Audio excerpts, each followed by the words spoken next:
Ah, ya. Ok, ya. Entonces, ahora sí, el audio hago cargo, ¿no? Ok. A ver, un ratito. Ya, ahora sí. Perfecto. Muy bien, muchas gracias.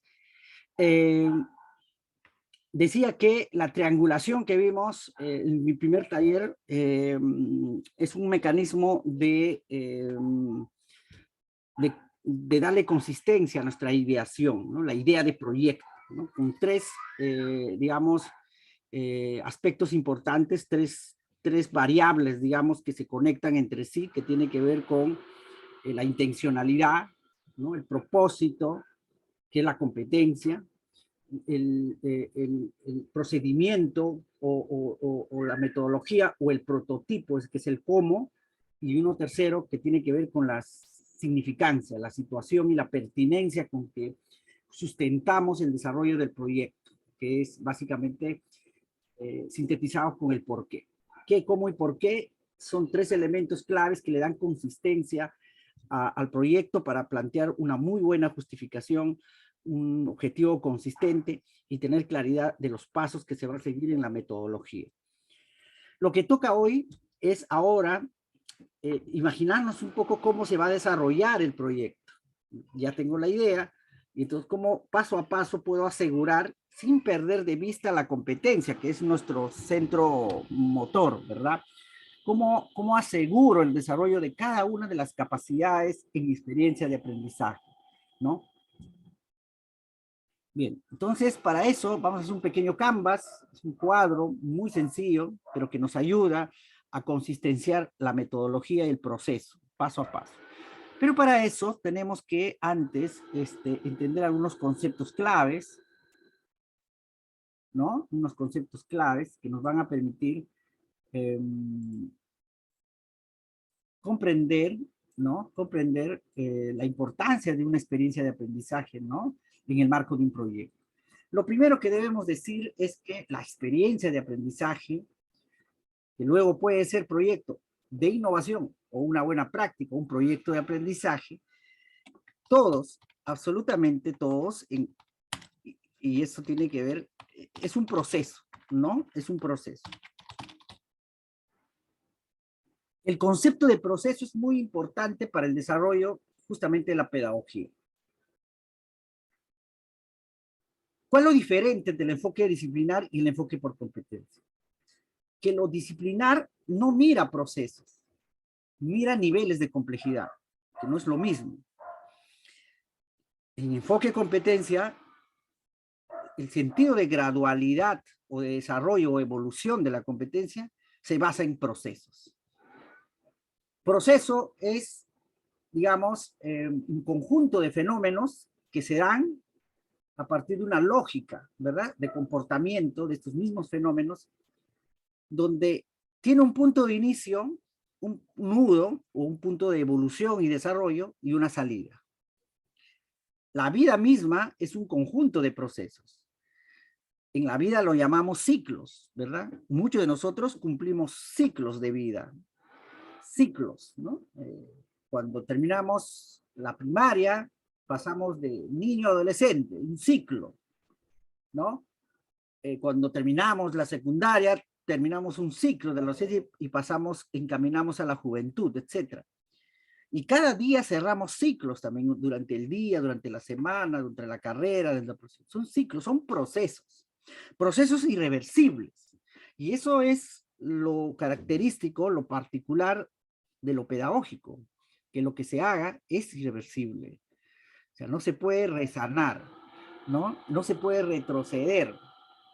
Se puede mejorar a futuro, por supuesto, pero lo que se hace y lo que no se hace cuenta en el desarrollo de la competencia. Por eso, las bases teóricas del proyecto de aprendizaje es que pensemos bien la intencionalidad y la metodología, prioricemos y profundicemos, porque el tiempo corto que le dedicamos pedagógicamente a la vida es vital, es crucial, ¿no? Entonces, las horas efectivas, que es para aprendizaje, tienen que estar bien pensadas, estudiadas, planificadas y que tienen que tener una intencionalidad consistente con las otras variables. ¿Por qué? Porque en la escuela, justamente, el propósito de la escuela es vivir experiencias de aprendizajes complejas. Lo que no se puede vivir en la calle, en la familia, ¿no? En el micro, en el viaje, que vamos aprendiendo también, que vamos desarrollando competencias también, por supuesto, a menos escala, de manera distinta. Lo que hacemos en la escuela no es lo mismo que se hace en estos espacios. La escuela es especial. Los autores coinciden que la escuela tiene que abordar proyectos complejos, situaciones complejas, de alta intensidad, porque tienes un escenario de aprendizaje junto al otro, pero también tienes un maestro que va acompañando ese proceso. Toda la vida no va a ser la misma situación. No siempre vamos a tener a alguien que nos diga, oye, mejor si, ¿qué te parece si apostamos por este camino? No crees que esto lo podemos quitar, qué sé yo, qué piensas, qué opinas. Nunca, no siempre va a suceder eso, ¿no? Y entonces necesitamos prepararnos para la vida y justamente desde la autonomía que nos toca, desde el ejercicio de la autonomía, la idea es vivir procesos intensos, procesos que saquen brío a las competencias con que nacemos. Y entonces, cuando hablamos de procesos, estamos hablando básicamente de 3 momentos claves que ya ustedes conocen, ¿no? Que ya, digamos, por teoría simple, ya dominamos. Y el proceso básico, digamos, tiene que ver primero con un punto de inicio, que es el input, ¿no? Un proceso de inicio. Tenemos también el sentido del nudo, ¿no? Del proceso en su más alta demanda cognitiva, ¿no? La cúspide, el lomo, como dicen algunos, ¿no? Y la salida. Un proceso simple tiene estos 3 subprocesos. Un flujo de información, de expectativas, de demanda, de línea de base, qué sé yo, de intereses, de expectativas, que tiene que ver con el inicio, proceso de inicio. Cuando uno va conociendo a una persona, por ejemplo, y no sabe decidir el nivel de relación que va a tener con la persona, estamos en un proceso de inicio de conocer a una persona. Luego viene, quizás decidimos casarnos o vivir una relación con esa persona, y entonces estamos en el nudo, ¿no? Donde se da exactamente el intercambio, la sinergia, para bien o para mal, en el sentido que luego, definitivamente, esta relación puede pasar a otra etapa, cerrando un ciclo, que es la salida, o puede terminar, no se sabe. Y entonces, todo proceso, igual que las plantas, ¿no? Desde que se siembra, crece, genera frutos, tiene un momento donde muere, ¿verdad? Entonces, este concepto que es tan elemental y tan retórico es base para el proyecto de aprendizaje.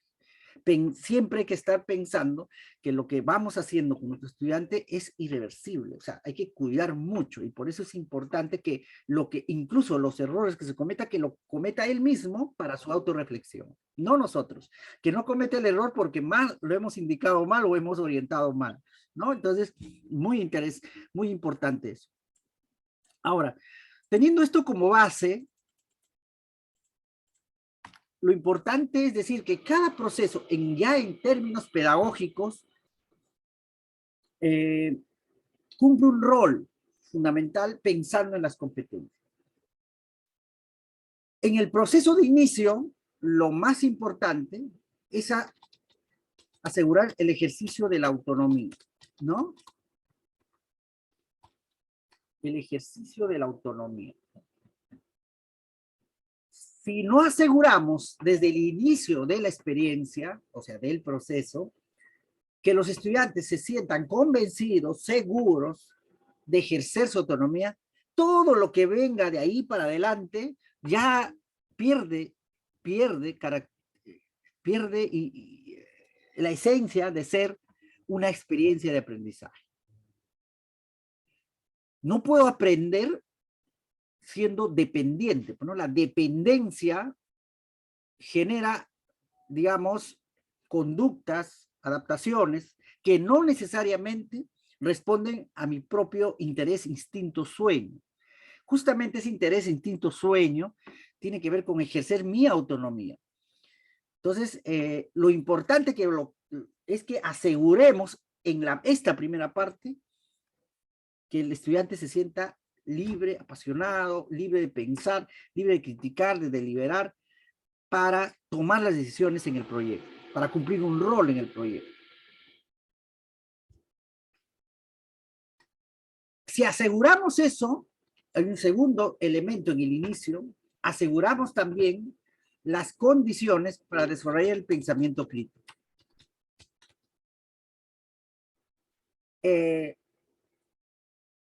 Sin pensamiento crítico, dicen algunos, es difícil que se ejerza plenamente la autonomía. Sin ejercicio de la autonomía, es casi imposible hacer pensamiento crítico. Son sinérgicos, son dependientes. Un ejemplo claro. Si el maestro dice, a ver, vamos a venir los sábados en la mañana, ya no lunes a viernes, no lunes a sábado. Si yo no tengo la posibilidad de opinar, es decir, no ejerzo, aquí se ha prohibido opinar, lo que dice el maestro es la voz, no puedo contradecir, y entonces digo yo, bueno, vengo los sábados también, ok. Pero si yo tengo la posibilidad de poner mi posición, digo, profesor, pero los sábados no estudiamos, yo tengo que hacer. Estamos generando elementos contradictorios a una situación en donde pongo una posición y puedo argumentar, ¿verdad? Pensamiento crítico, son las bases del pensamiento crítico. Cuanto más seguro y autónomo soy, ¿verdad? Mi opinión, pues, mi argumentación o mi análisis de la situación es más puro y su esencia es más genuina. Cuanto menos autonomía tengo, menos posibilidad de desarrollar pensamiento crítico tengo. Y al revés también, ¿no? Es decir, cuando, por ejemplo, el profesor puede plantear que los productos de chatarra no son tan malos en la escuela, ¿no? Por ejemplo. Y el profesor puede decir, porque ya hemos puesto un kiosco natural, un kiosco con puras productos naturales, y lo que ha pasado es que se ha soleado el sándwich de pollo, no tiene registro, no sabemos cómo lo preparan, en cambio las chatarras vienen embolsadas. El maestro plantea eso para generar, de alguna manera, un debate.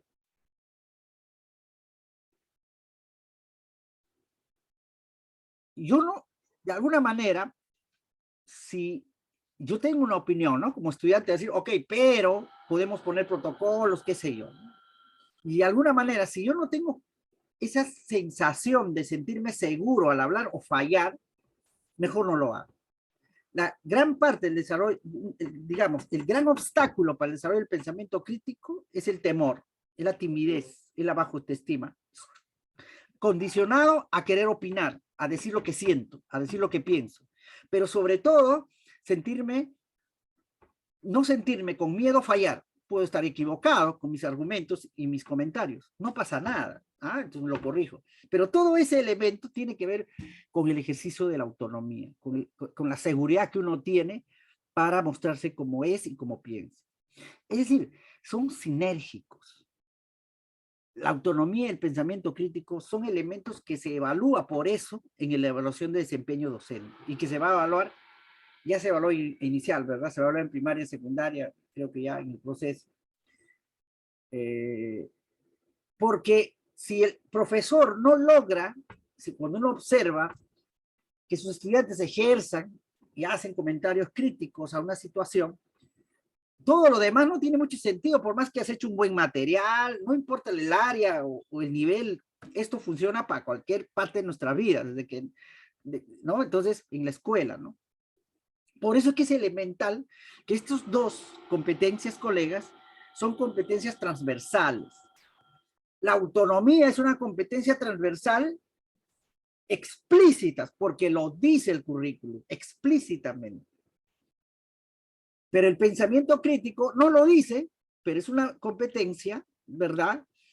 Superior, pero que está en todas las competencias. Es una competencia que está inserto en todas las competencias. Ahora lo vamos a ver cuando miramos las capacidades. Es decir, que transversalmente, implícitamente, está en todas. Es una transversalidad implícita. ¿Ok? Y la autonomía es una transversalidad explícita, porque lo dice. Junta la TIC. Ojo que hay muchas competencias implícitas transversalizadas, no nos damos cuenta. Y esas justas implícitas son los que se evalúan en el desempeño docente, ¿no? Porque son las bases, lo mínimo que un docente tiene que hacer. Y justamente estos dos aspectos, dos competencias, es que es irrenunciable para la pedagogía. Todo podemos cambiar, negociar, entre comillas, negociar, ¿no? Mi material, mi tiempo, mi temática, mi prototipo, lo que sea, pero lo que no voy a renunciar y lo que no voy a aceptar es que mis chicos no ejercen su autonomía y desarrollen pensamiento. Todo lo que haga, pero esta es para mí la base, no se puede. Si tú me traes un artefacto de robótica, y donde el estudiante solo tiene opción a cumplir el protocolo para armarlo, no me sirve. O sea, ¿para qué voy a invertir tanto para que el estudiante cumpla un protocolo? Pero en cambio, si ese robot de plástico me permite que el estudiante puede generar otro tipo de robot a partir de sus propias necesidades, sí me interesa. Porque estoy cuidando justamente eso, su condición humana, digamos, de hacer y crear las cosas. Primer proceso entonces. Autonomía, pensamiento crítico. ¿Ok? En el nudo está la competencia más salvaje, digo yo, porque dependemos de eso para la sobrevivencia, ¿no? Como decía al inicio un profesor, pero ¿por qué tenemos que innovar? Porque eres un ser humano. Innovamos todo el tiempo. Nadie hace lo mismo todos los días, por más que tenga la misma rutina. Es imposible. No se puede. No te sientes en el mismo lugar, ni paras en el mismo lugar, ni piensas el mismo. Cada cosa es una historia distinta y por tanto nos adaptamos a eso, creamos eso, ¿no? Y ni qué decir cuando uno viaja, ¿no? Cuando uno viaja se enfrenta a situaciones mucho más distintas, ecosistemas mucho más complejas que nos exige comprensiones mucho más creativas de las cosas, ¿no? Y crecemos, pues. Crecemos, primero comprendemos la importancia de la diversidad, que hay maneras distintas de pensar, ¿no? Y entonces la creatividad es eso, la creatividad no es solamente hacer cosas, la creatividad es también generar nuevas maneras de comprender, nuevas maneras de hacer, nuevas maneras de sentir, ¿no? Y entonces estamos permanentemente creando situaciones, maneras, ¿no? De vivir, ¿no? Y eso nos ha mantenido en la cúspide de la civilización, justamente, ¿no? Todo el tiempo se crea cosas, ¿no? Avanzadas, tecnológicas, biológicas, médicas, pedagógicas, ¿no? Todo el tiempo, ¿no? Y entonces, en el nudo, en tu experiencia de aprendizaje, tienes que asegurar el desarrollo de la creatividad, que también es una competencia, ¿no? Implícita, que está en todas las competencias del currículo. Pero no es explícita porque no te dice competencia, creatividad. Es una competencia superior, que lo que hagas tiene que estar y está, ¿no? ¿Ok? Es como, a ver, haces deporte, competencias deportivas, ¿no? Capacidad de trabajar en equipo, ¿no? Competencia deportiva que yo puedo plantear, capacidad de trabajar en equipo interdisciplinario, capacidad de cumplir protocolos exigentes en base a un marco de alta exigencia, qué sé yo, ¿no? Entonces, voy planteando. Pero sea cual sea la competencia, lo mínimo es que sepa respirar deportivamente, ¿no? Sepa cuidarse su salud, ¿no? Eso es elemental, ¿no? Entonces, sea trabajo en equipo, sea su capacidad de cumplir protocolos, tiene que estar en buena salud. Es decir, la competencia de cuidarse, de cuidar disciplinadamente su salud, está transversal en todas las demás, es una superior, por eso le dicen, ¿no? Entonces la creatividad está en todas las competencias, ¿no? Está ahí, está metido, ¿no? Y justamente en el nudo de nuestra experiencia tenemos que asegurar el desarrollo de la creatividad. Y en la salida, es decir, al final de la experiencia, al final digamos, del proceso,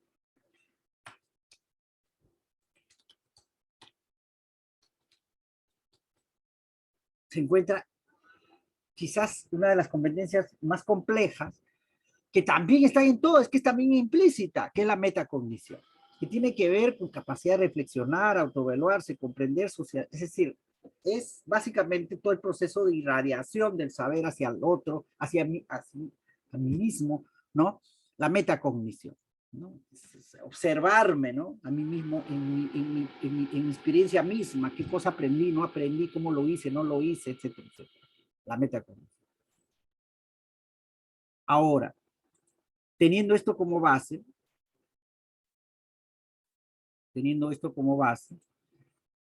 la pregunta es, profesor, ¿y entonces cómo garantizo el cumplimiento de estas competencias, el logro de esta o el desarrollo de estas competencias? ¿Cómo lo hago? Y aquí nosotros planteamos la microexperiencia, ¿no? Para definir las actividades. Pero cada microexperiencia son mínimas, o sea, es decir, la base del desarrollo de la competencia. No es la meta, ¿no? No es lo máximo que uno tiene que lograr, no, es lo mínimo que tiene que asegurar. Y eso quiere decir que en el proceso puede haber otras competencias también que podemos añadir, de acuerdo a nuestra experiencia, nuestras investigaciones o de acuerdo a cualquier elemento. Y en las micro también puedo añadir más microexperiencias, por supuesto. Para mí me funciona mejor esto también, lo podemos añadir. Lo que no podemos quitar. Quizás podemos jugar fútbol con muletas, sí, lo podemos hacer, pero no en el nivel de competencia que exige un campeonato.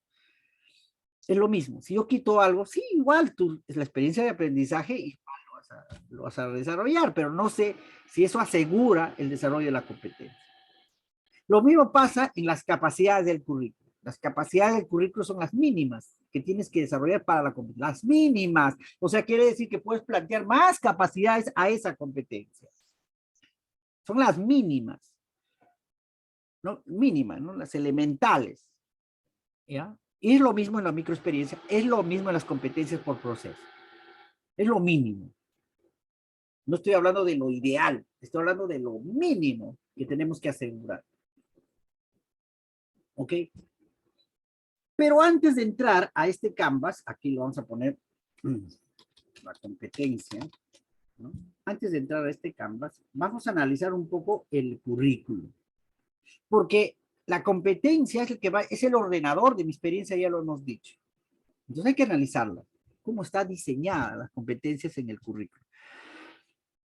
Cada día más veo que todo el mundo lee más el currículum, menos la página 33. ¿Por qué? 34 y 35 el currículum. No leen, lo leen, pero no lo comprenden a veces, no lo estudian. Ese cartel de competencias del 33 y el 35 que tiene el currículum, ¿no? De la página, ¿no?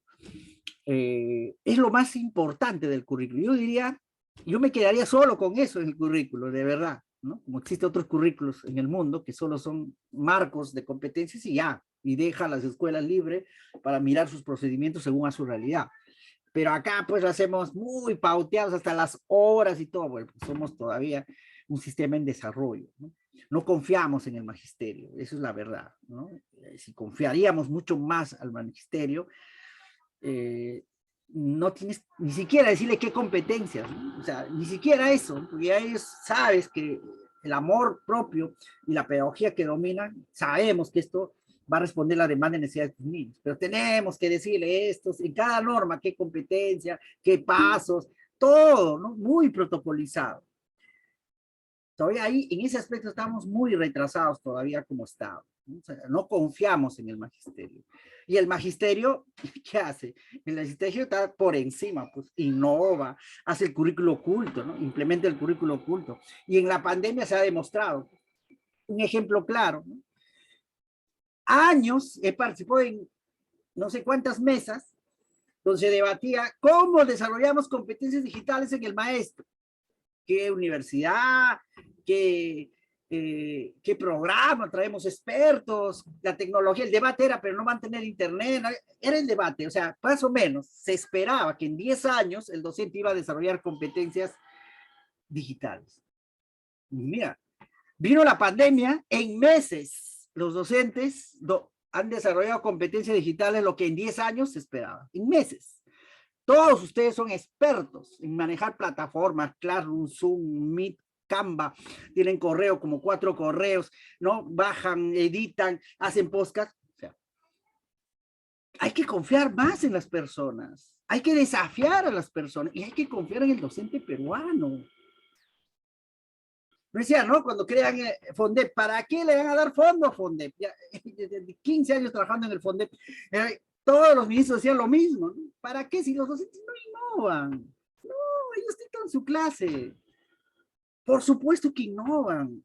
Lancemos con timidez un concurso nacional. Primero, que me costó pues, sangre junto con todo el equipo. Y mientras el ministerio, de alguna manera, está intentando en una dirección chica hacer lo mismo, 2,000 profesores participaron en el concurso.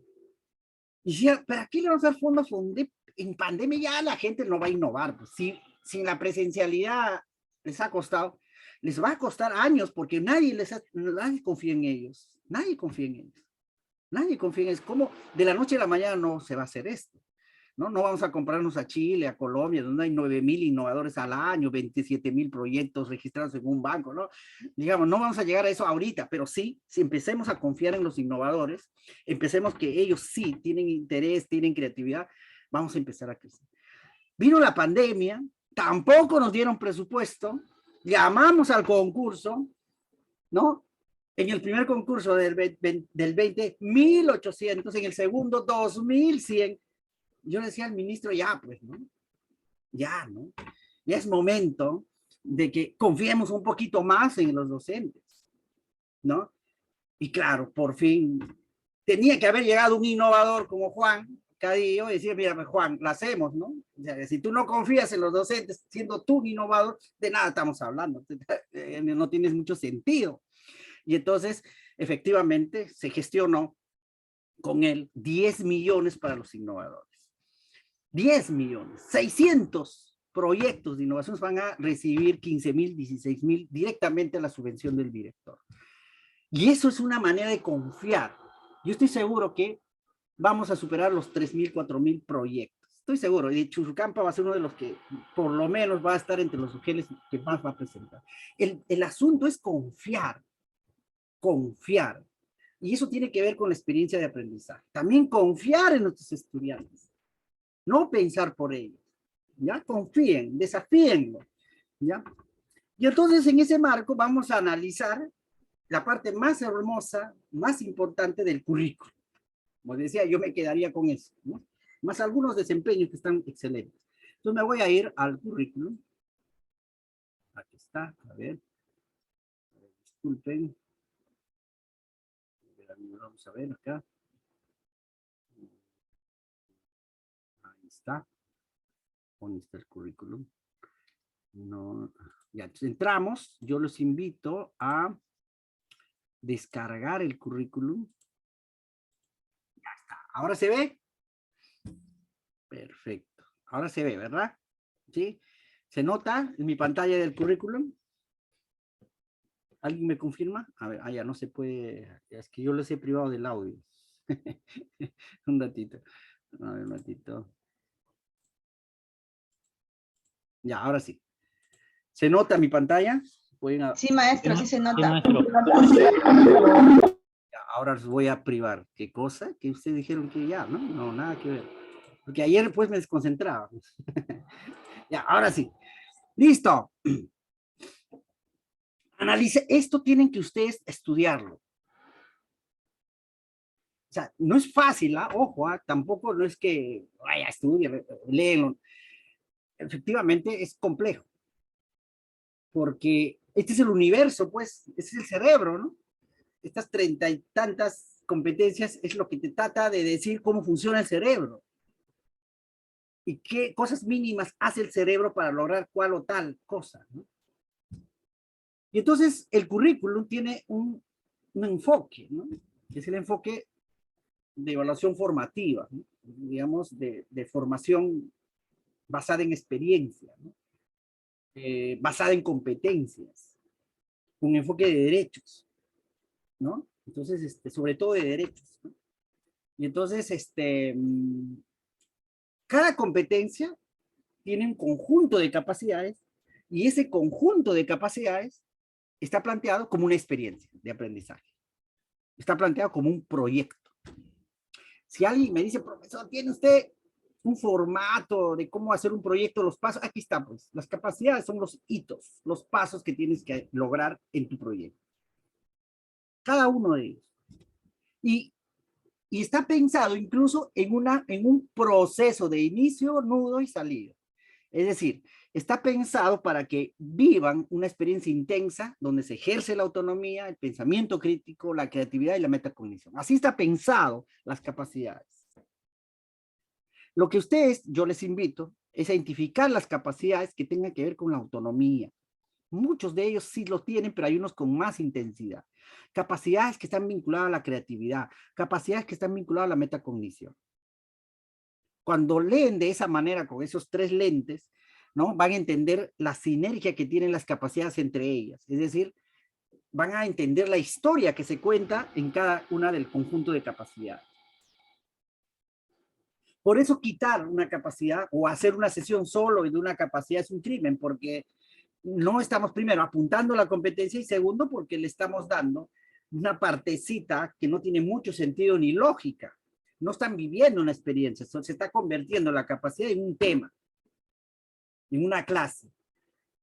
Clase, experiencia son cosas contradictorias. Clase que también tiene que haber, por supuesto, sustentado, por supuesto, que si abona al proyecto. El protagonista es el docente, ¿no? Se transfiere conocimiento, se enseña. En la experiencia no se enseña, se desafía, se aprende, el estudiante aprende, no se transfiere, se identifica saberes. En la clase se conduce, en la experiencia se acompaña. En la clase se evalúa el producto o el nivel de comprensión de la clase. En la experiencia se evalúa el proceso y se revalora los errores que es en el proceso. En la clase, ¿no? Digamos, el discurso y es vertical. En la experiencia, el discurso es dialogal, se dialoga. En la clase lo que prima es la calidad y el nivel de conocimiento del tema. En la experiencia, lo que prima es la capacidad y la calidad de inspirar, de confiar y de ejercer afecto para desafiar. Son cosas distintas. Por eso cuando hacemos solo una capacidad, convertimos el currículo en un menú de contenidos. Por ejemplo, voy a hacer solo, se valora a sí mismo, eso es lo que voy a hacer, porque no me da más, tengo media horita. Tienes media horita, pero después tienes otra media horita, vas a estar todo el año con tus niños. Aquí no es cumplir recetas, aquí es vivir una experiencia. Si vas a hacer una capacidad en una jornada y que no esté luego conectado a otra capacidad y así, en conjunto, entonces el estudiante no va a extrapolar la experiencia, es decir, no va a sentir que está viviendo un proceso profundo de aprendizaje y crecimiento, no. Va a convencerse que está viviendo una clase y por tanto tiene que cumplir una tarea. Por eso es importante que tengan en cuenta, colegas, no separen estas capacidades. No desarrollan sesiones con una capacidad. Salvo que, siempre repito lo mismo, voy a repetir a cada rato, que el desarrollo de una sesión exclusiva con una capacidad, con clase, tiene que, lo hacemos para asegurar que la experiencia que vamos a vivir sea mejor. Por ejemplo, si yo digo, comprende su cuerpo, ¿no? En la competencia se desenvuelve de manera autónoma, los niños no, por alguna razón no conocen su cuerpo, no saben qué es esto y lo. Ah, ok. Entonces, antes primero les voy a explicar, ¿no? Vamos a ver videos, porque después de eso vamos a hacer un proyecto. Ahí se justifica. Eso es lo que se llama sinergia entre el enfoque competencia y disciplinar. Por supuesto tiene que haber sinergia. Por supuesto tiene que haber sinergia. Por supuesto que tenemos que desarrollar contenidos también, pero que responden a la experiencia, para generar conocimiento, para hacer otros nuevos contenidos. No solo para dar contenidos por darlos. Y entonces cuando miramos estas capacidades, como ustedes se han dado cuenta, ¿no? En el primero, por ejemplo, que es la competencia más compleja, porque ya no depende de nosotros, esta competencia no depende del conocimiento del profesor, ni de la formación del profesor siquiera, depende mucho del, digamos, del ser del profesor, de la calidad humana del profesor.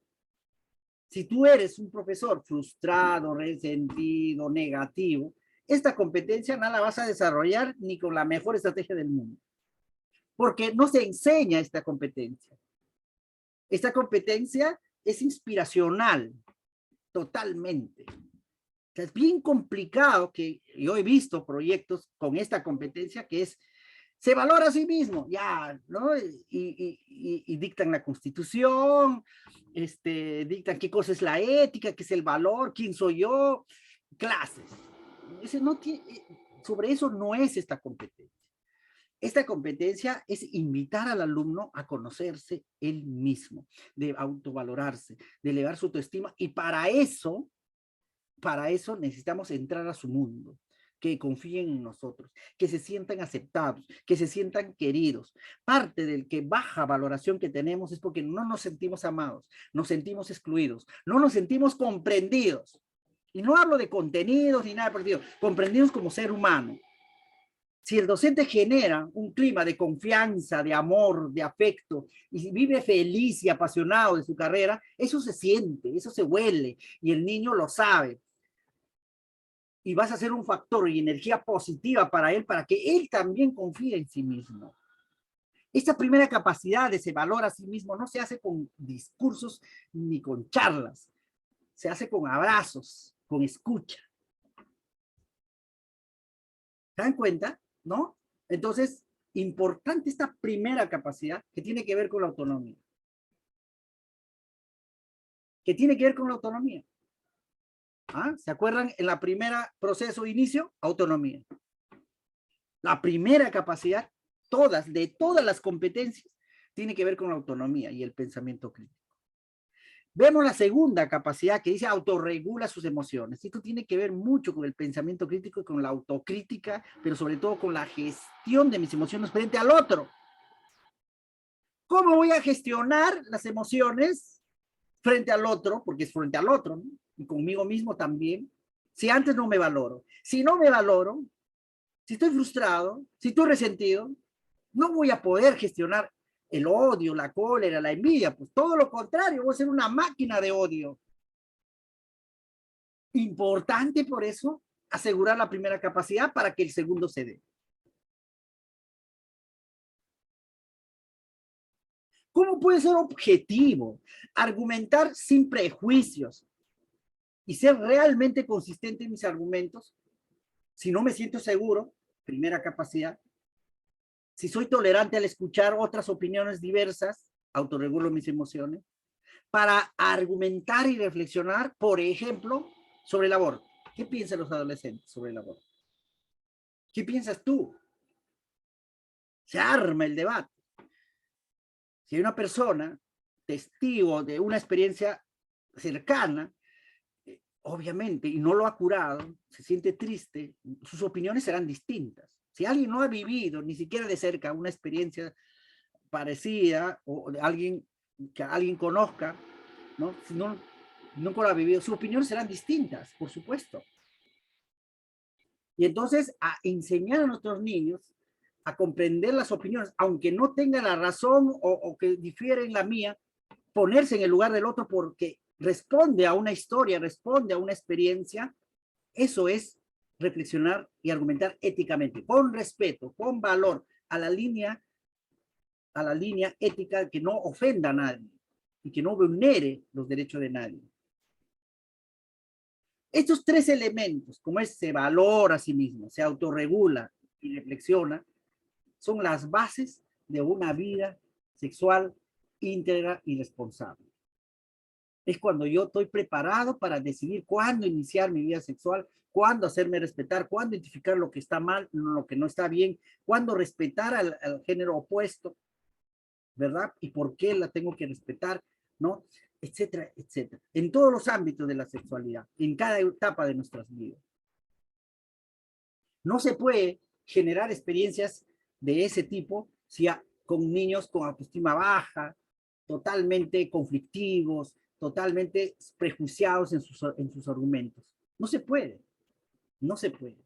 El machismo, por ejemplo, que se vive a nivel nacional, a nivel mundial, y el machismo mata, el machismo maltrata, y el machismo sobre todo maltrata a las niñas, porque los excluye, ¿verdad? Entre comillas, porque son diferentes en términos de fuerza y competencia de los hombres. Falso. Entonces, por ejemplo, ahí culturalmente se asume el machismo. Los discursos de muchos padres, y lo hemos sentido, profesores, machistas, verticales, autoritarios, ¿no? A veces los tenemos que escuchar con estupor. Si mi hija le encuentro con enamorada, yo lo mato. Frases como esa. Ah, él es hombre, ¿no? Él sí pues puede salir porque es hombre, sabe cuidarse. Frases como esa, que están anclados culturalmente. Entonces, ¿cómo pretendemos que una niña que se sienta totalmente inferior, con miedo, con odio a los hombres, ¿verdad? Porque se ha generado ese karma, ¿no? Puede opinar objetivamente lo que quiere, lo que desea, respetando al otro, y menos va a tener muchas dudas sobre vivir su sexualidad. La educación sexual en la escuela, ¿no? Algunos lo leen como para dar más información sobre el tema. No, la educación sexual en la escuela es enseñarle a decidir y a fortalecer y a formarse fuerte para tomar sus decisiones adecuadas. Como ven, lo que les he contado es una experiencia. Son partes de un proyecto. Y entonces, en cada competencia, como ustedes ven, existe un conjunto de capacidades que las primeras, por ejemplo, obtiene, infiere, tiene que ver con ¿qué? Con la autonomía y el pensamiento crítico. Obtiene. ¿Qué es obtiene? Interiorizo. Yo, no tú. Yo obtengo, no tú. Obtiene, comprendo, construyo mis propios significados. No digo lo que quieres escuchar, profesor, para que me apruebes. No, lo que yo obtengo, en decir, apropio, inserto en mis comprensiones eso que estoy mirando como texto. Y a partir de eso infiero, desarrollo pensamiento crítico. Digo, ¿no? ¿Qué pasaría si? ¿No? Infiero. Primera parte de la experiencia, como hemos dicho, autonomía, pensamiento crítico. Y ahí están las dos capacidades. Luego vienen las dos otras capacidades. El nudo, que tiene que ver con ¿qué? Con adecua y utiliza. Y eso tiene que ver con la creatividad, porque es el nudo. No podemos adecuar nada sin crear, pues, ¿no? O sea, ¿de qué manera? Adecuar, organizar, son crear, es proceso creativo. Utilizar recursos también es un proceso creativo. Estas dos capacidades, lo que se está diciendo es que el estudiante utilice las manos, sobre todo, ¿no? Y el tercer momento de la experiencia, como hemos dicho, la metacognición, ¿verdad? La metacognición, que tiene que ver con reflexionar, socializar, interactuar. Aquí está. Reflexionar, interactuar. ¿Okay? Y podemos ir más abajo, ¿no? Si deseamos, vamos a otra competencia. Aquí, por ejemplo, el 17, que es la más perfecta. Interpreta. ¿Dónde va interpreta? Interpreta está entre obtiene y infiere, ¿no? ¿Verdad? Interpreta, porque yo ya estoy interpretando críticamente. Él, no tú, él. Por eso es autonomía y pensamiento crítico. ¿Ah? Interpreta críticamente. Y luego viene el proceso creativo, que tiene que ver con comprende. Y comprende no es algo teórico. Uno comprende lo que hace, no lo que escucha. Imagínate que a ustedes le digan, ¿no? Oh, no te preocupes, yo te voy a decir cómo es el amor. En media hora te voy a explicar qué es el amor. Lo escuchas y lo entiendes, bueno, pues, ¿no? Pero no lo vas a llegar a comprender plenamente, salvo que tú vives, ¿verdad? Una experiencia de amor. Lo vives. Ahí está la gran diferencia. Por eso la comprensión es producto de la actuación, de trascender de la teoría a la práctica, de concretar todo lo abstracto que tengo en la cabecita, lo concreto en algún prototipo. Un biohuerto, un lago, un quipu, un títere. En ese momento comprendo las relaciones fundamentales de un determinado fenómeno, variable o concepto, haciendo, comprendo. Y luego viene un tercer momento de la experiencia, que es la metacognición. Y la metacognición responde a la capacidad que tengo de explicar las cosas reflexivamente. Y ahí la tercera dice, explica y argumenta. Y así podemos revisar todas las competencias. Entonces vamos a volver a nuestro cuadro.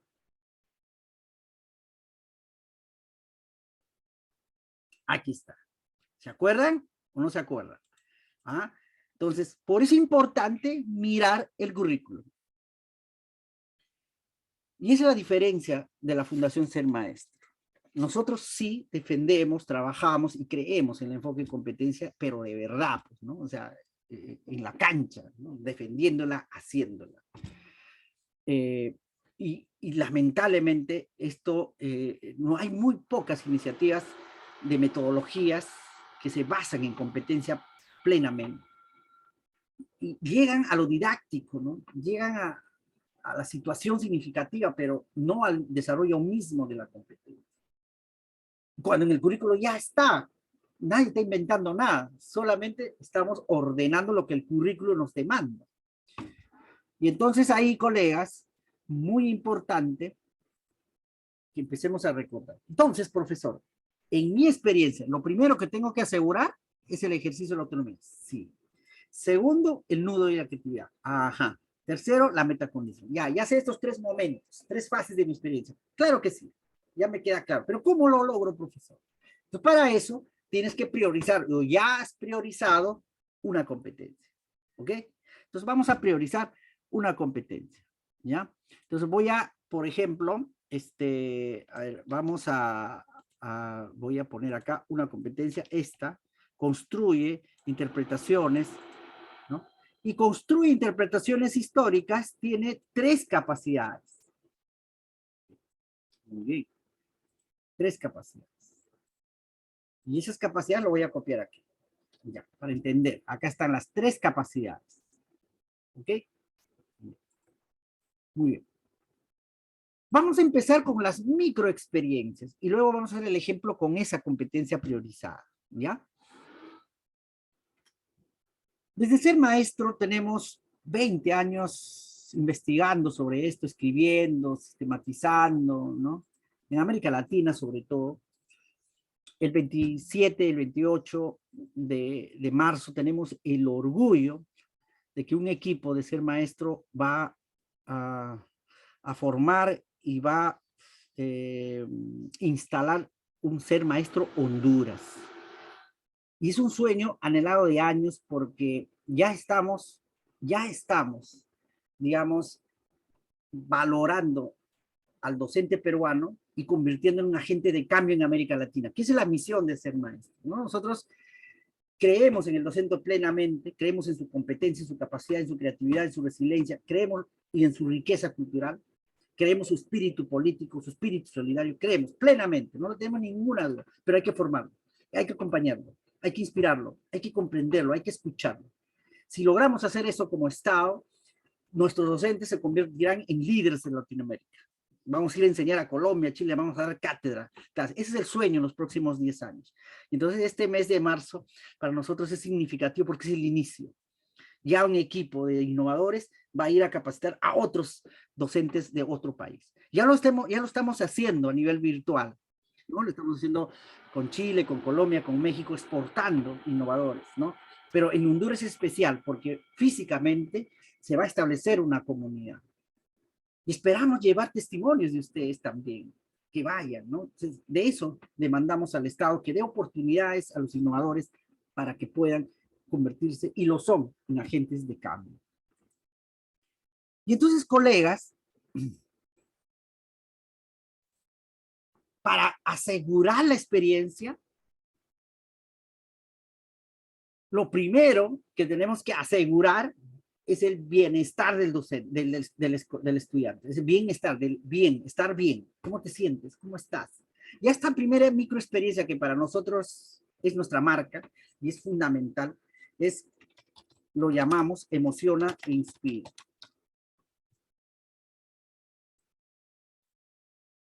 Cuando ve una experiencia de aprendizaje, yo siempre pregunto al innovador, ¿y en qué momento lo emocionas, lo inspiras? ¿Cómo aseguras su autonomía emocional, su autonomía del ser?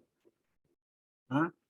Autonomía no es solamente darle condiciones y recursos, más que ello, o sea, es que se sienta con toda la predisposición de aprender, de crear y de caminar contigo. Y eso tiene que ver con la emoción. Pero la idea es que esta experiencia pase de la emoción al sentimiento. La emoción es totalmente coyuntural, ¿verdad? Espontánea. Pero si eso se hace de manera permanente, puede convertirse en un sentimiento.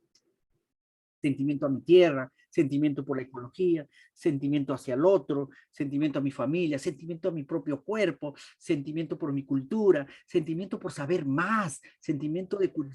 En fin, todo eso que tiene que ver, se van sembrando, se van abonando con las emociones positivas. Pero lo primero que tenemos que asegurar en el proceso de desarrollo de mi proyecto es que empecemos emocionando e inspirando. Y esa es la parte más complicada, porque no estamos acostumbrados a eso. Estamos acostumbrados ya de una vez, profesor, hay que prototipar, hay que hacer. Ahí sí somos tromes. Pero un momento, no aceleren, aseguren buenas experiencias emocionales en sus niños antes de iniciar. Emociona e inspira. Esta primera parte es fundamental porque me abre la ventana de oportunidad para desarrollar la competencia pensamiento estratégico.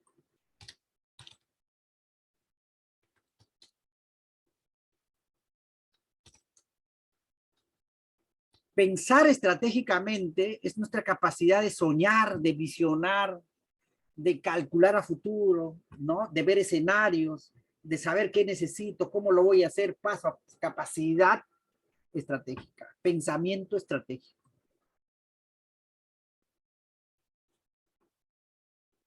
Aquí, de alguna manera, vas generando condiciones para el desarrollo de la competencia. Una persona asustada, totalmente dominada en el buen sentido de que, digamos, está con muchos temores, muchos controles, no le pides pues que piense estratégicamente, no lo va a hacer. No lo va a hacer. Va a esperar que tú le digas qué hacer. Muy bien, chicos, saquen la ficha, ahí está. Paso 1, paso 2, paso 3. Todos, ¿está clarito? ¿Alguien no ha entendido? ¿Alguien quiere que le explique? Ya, eso no es una experiencia, es una tortura, ¿no? Eso es destruir el cerebro del estudiante. Destruir es una violencia.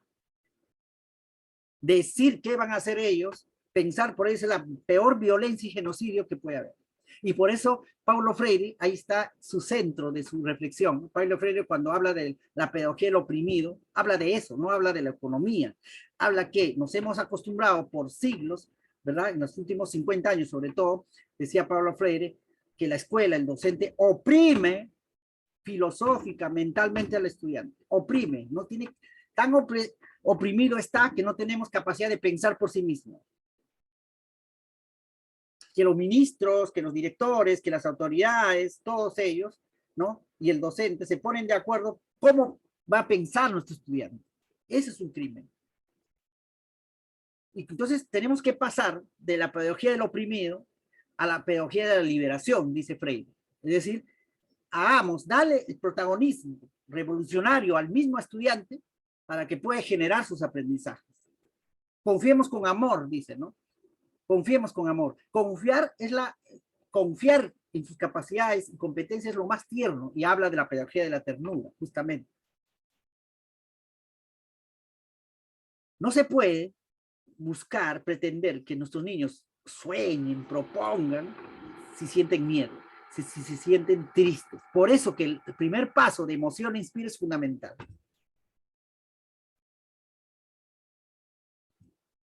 Una tercera microexperiencia tiene que ver con duda y problematismo. Nuestros niños tienen que dudar. Mucho cuidado solo basarnos en las certezas, en lo verdadero y falso, en lo correcto e incorrecto. Y aquí la pedagogía compleja de Edgar Morin nos plantea que justamente nosotros no comprende, habla un saber, ¿no? Que es la capacidad de comprensión, habla, ¿no? Justamente, porque estamos educados para decir correcto o incorrecto, blanco y negro, cuando la comprensión es de matices, la comprensión es de construcción de nuevas formas de los fenómenos. Y eso tiene que ver con dudar. No es blanco o negro, sí o no. Esa es una mirada nazi, autoritaria, dominante del saber. No es así, se construye saber. Se construye, cada uno construye sus propias interpretaciones, propias, genuinas, irrepetibles. Y por tanto necesitamos dudar. Si para ti esto funcionó, no creo que para mí. Si tú te sientes feliz, pero para mí no tanto. Y entonces tengo que debatir, poner a prueba mis argumentos. El pensamiento crítico es eso. El pensamiento crítico es deliberar, sobre todo con argumentos serios, sobre lo que yo dudo y problematizo. Problematizar no es buscar el problema. Problematizar es identificar las contradicciones de un fenómeno. Y aquí les invito a leer sobre todo la pedagogía crítica, Maclaren, Lacan, que nos propone cómo las contradicciones y de la dialéctica en sí mismo nos ayuda a desarrollar pensamiento de alto nivel, pensamiento crítico genuino. Cuando logramos que nuestros estudiantes identifiquen ellos dónde está la contradicción y las razones por qué son opuestas, estas dicotomías, hemos llegado a un nivel máximo de comprensión de pensamiento crítico. Pensamiento crítico no es solamente discrepar, pensamiento crítico no solamente es analizar, es más que eso. Y aquí hay una mirada dialéctica del proceso de la experiencia. Y aquí es donde, claro, la mayoría de mis congéneres pedagogos dicen, oye, ¿no? Él ya tiene una posición dialéctica, en la cual otros no comparten. Yo sí. ¿No? Yo sí porque lo veo. O sea, lo veo en la realidad, con evidencias. Cuando un estudiante apuesta, y lo he visto desde Peñalosa en la Cantuta, hemos analizado esto a profundidad, ¿no? A profundidad. Estas miradas de las contradicciones en la pedagogía, de la mirada dialéctica de la pedagogía, y nos hemos dado cuenta que los chicos que logran identificar las contradicciones y explicarlas y argumentarles, nunca más son engañados. Nunca más son influenciados, jamás. Y son críticos por esencia. Y por tanto sus aportes sí crean, sí suman. Porque, ¿qué suma una persona que se adapta y te dice todo sí, sí, no, no? No suma nada. Se convierte en un pasivo, ¿verdad? Entonces, importante tener justamente lo que falta en la clase política. La clase política de los últimos 30 años no han recibido ese tipo de pedagogía porque en realidad ellos simplemente han adoptado, ¿no? Muchos de ellos, y lo digo con evidencia porque lo que más sufre este país es la falta de consensos. No nos ponemos de acuerdo como país, y ya lo ha dicho Basadre hace 100 años. no nos sentamos a poner nuestras diferencias como un valor, sino a poner nuestras diferencias como un elemento de destrucción. Son un país intolerante, un país que no acepta las diversidades y las contradicciones, tiene miedo a la contradicción, que alguien contradice o alguien que es diferente a mí me está atacando, ¿estás conmigo o estás contra él? Una mirada totalmente radical de las cosas que ha destruido este país. Y eso se soluciona en la escuela, formando estudiantes críticos, pensamiento crítico genuino. ¿Se dan cuenta? Lo rico que es esto. Y es ahí donde tenemos que vivir la experiencia con nuestros niños. Y por eso es importante, colegas, lo importante de profundizar la competencia y no abarcar. Esto no se puede hacer si estamos pensando en 4 competencias, 20 instrumentos, no se puede hacer. Eso es diálogo profundo con nuestros niños, diálogo profundo con nuestros adolescentes. ¿Ok? Entramos al nudo, entramos a la creatividad, ¿no? Entramos de alguna manera ya en la parte del lomo, en la parte más esencial de la experiencia, el prototipo. ¿Se acuerdan del prototipo? Entonces, el prototipo nos da elementos de creatividad. Ya hemos visto ayer cómo es un prototipo que tiene que tener unas características, ¿no? Ya lo hemos visto, el STEAM ya nos da unas características. Pero todo eso lo tenemos que ordenar en 3 fases. Hay muchas fases del STEAM, obviamente hay 6 fases, 8 fases, dependiendo de los países, pero digamos, nosotros apostamos por 3 fases básicas, porque en la realidad peruana, ¿no? Digamos, estas 3 fases se dan de manera natural, ¿no? Debido a la cultura, nosotros, sobre todo en la sierra, que somos la mayoría de nosotros seguramente, en el Ande, pensamos haciendo. Ser haciendo, como dice Delos, ¿no? Ser haciendo. El ser no puede estar separado del haciendo en la convención andina, ¿no? O sea, uno ya no piensa y actúa. Primero piensa y actúa. No, en el Ande se piensa actuando. Pensamos con la mano, como dice, pensamos haciendo.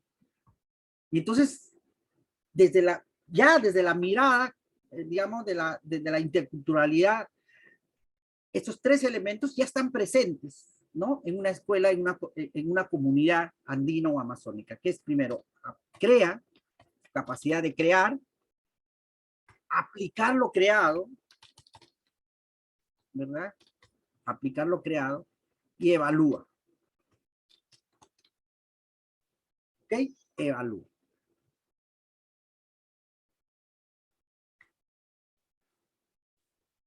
Cuando digo crea, es todo el STEAM, ¿verdad? Es lo que va a hacer él, no lo que va a hacer el estudiante, el profesor, sino el estudiante. Lo que él crea. Pero esa creación tiene que responder a un problema y aprovechar una oportunidad, ya lo vimos ayer. Si no, no sería una creación significativa. No es crear por crear, no es llenarnos de objetos y copas en el salón, no. Crear solucionando algo, crear impactando algo. Por eso ya hablamos de prototipo, de solución. Y creo que es la manera más impactante de generar y de motivar al estudiante, de generar espacios de confianza. Pero esa creación, tenemos que saber qué tanto solucionó un problema, qué tanto aprovechó la oportunidad, ¿verdad?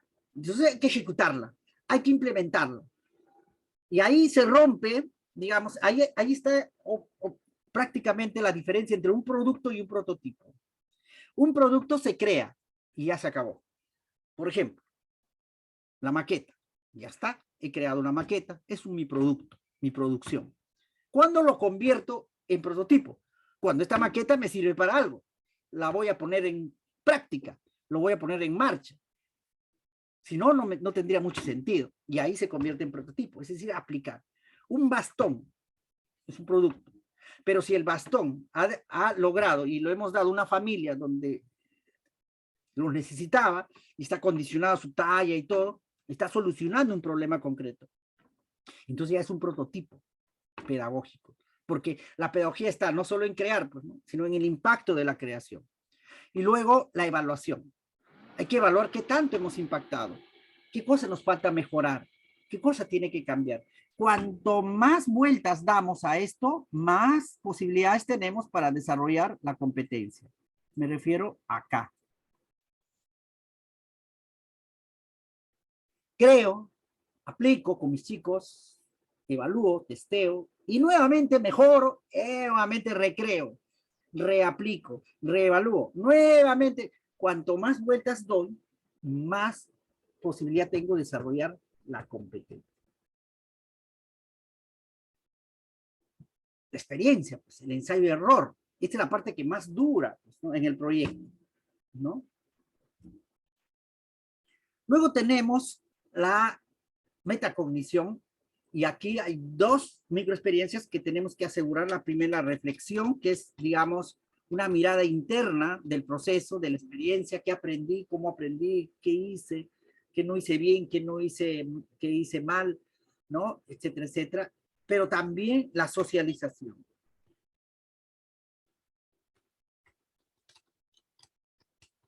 La socialización. Es decir, irradiar, compartir. Y el aprendizaje justamente se asegura ahí. Uno dice, el aprendizaje lo aseguramos con emoción e inspira. Sí, no, ahí abres la ventana para el aprendizaje. Y en pensar estratégica, ahí le das condiciones para vivir, para desarrollar el aprendizaje. Y en duda y problematiza, ahí le das la profundidad y la calidad del aprendizaje obtenido. Y en crea, aplica y evalúa, ahí construyes y expandes el aprendizaje. Y en reflexión, ahí tomas sentido de lo que has aprendido. Tú tomas conciencia de lo que has aprendido. Y puedes explicar lo que has hecho, cómo has hecho. Esa es la evaluación formativa, ¿verdad? Y en socializa, ahí aseguras la competencia. Uno aprende cuando enseña. Uno aprende cuando comparte, cuando irradia, cuando acompaña. Hoy día tenemos 4 profesores que están postulando a mentores. Una cosa es la charla y ahora se han dado cuenta, y otra cosa es acompañar a un docente. Y ahí es donde aprenden. Se aprende enseñando. No hay otra forma. Se aprende enseñando. ¿Ya? Se aprende enseñando. Por eso el maestro que tiene 20, 30 años, es inimaginable la sabiduría que tiene. El maestro y la maestra no solo enseñan en el aula, tiene siempre, si lleva la camiseta del maestro, ese maestro enseña todo el tiempo a sus sobrinos, a sus amigos, a sus vecinos. Es diferente, ¿no? Se nota un maestro o una maestra, se le nota que está todo el tiempo enseñando, recomendando, aconsejando. Y por eso el maestro es sabio, no es un profesional cualquiera, es más que un profesional. Porque el profesional aplica unos conocimientos, ¿verdad? Con experticia, con ética, todo lo que tú quieras. Pero más allá, igual que el médico, ¿no? Tenemos una misión que tiene que ver con la vida. Mientras el médico la salva, nosotros tenemos la misión de hacer de calidad esa vida. Pues es mágico la profesión de ser maestro, ¿no? Y socializar, irradiar, enseñar desde muy pequeño que hagan eso, es sembrar futuros maestros, futuros sabios en cualquier área, en cualquier carrera. Muy bien.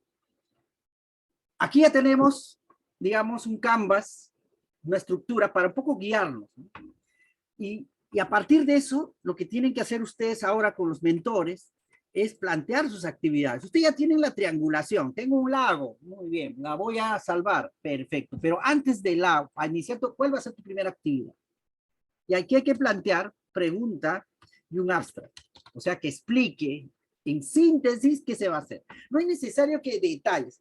Después lo detallarás para el concurso. No hay problema. Pero primero hay que hacer lo que es consistente o no es consistente la idea, el diseño. Entonces lo que tienen que hacer es plantear preguntas. Ustedes tienen que ser expertos en plantear preguntas. No preguntas dominantes, por si acaso. No preguntas cerradas. Estas preguntas retadoras que retan la imaginación, la curiosidad. ¿Qué pasaría si lo cortamos en 2? ¿No? ¿Qué pasaría si lo cambiamos de color? ¿No? ¿Qué pasaría?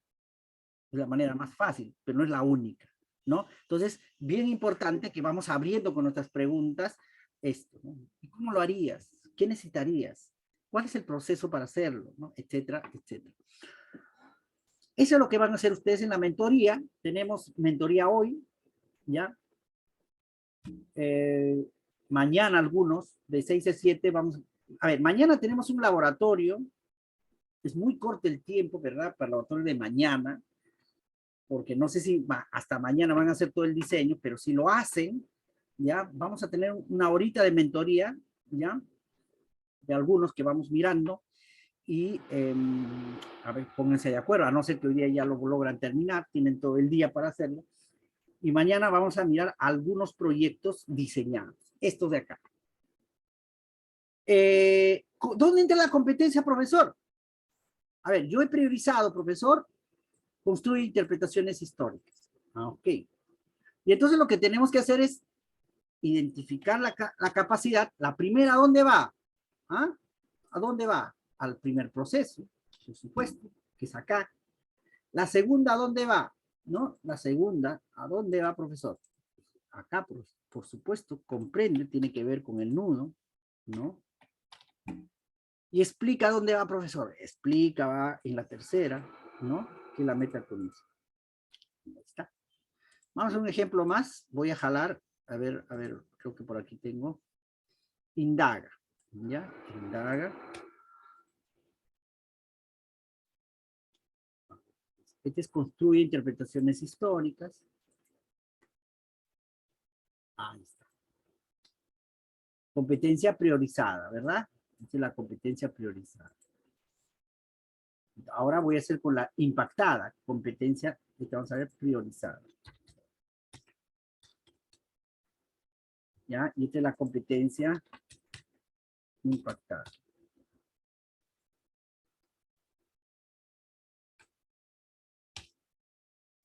Ya, entonces aquí le vamos a poner indaga. ¿Y cómo diversifico, profesor? ¿Dónde lo pongo? ¿Qué sé yo? Ya, aquí pues vamos a ponerlo. ¿Ya? Entonces, hay que identificar, no siempre es uniforme, no siempre, sobre todo el de creatividad, a veces algunos van en la primera parte y otras van a veces en la última. Va a depender de qué, de tu prototipo, ¿ya? De tu prototipo va a depender. Pues son casos especiales, ¿no? Son casos especiales. Y entonces, a ver, voy a copiar todas las capacidades de esta competencia. Por ejemplo, tenemos problematiza situaciones y diseña estrategias. Esto va al primero, por supuesto. Vamos a hacer un ejemplo, no se preocupen. ¿Ya? Acá hay dos capacidades para el primero. Aunque diseña va acá, ¿no? Ya, disculpe, dice. Pues, genera y registra datos y analiza, también va al tercero. ¿Ya? Ahí está. Ya tenemos ahí. Tenemos tres, el proceso creativo, por algo es el nudo, y al final, que es la metacognición, obviamente va esto de acá.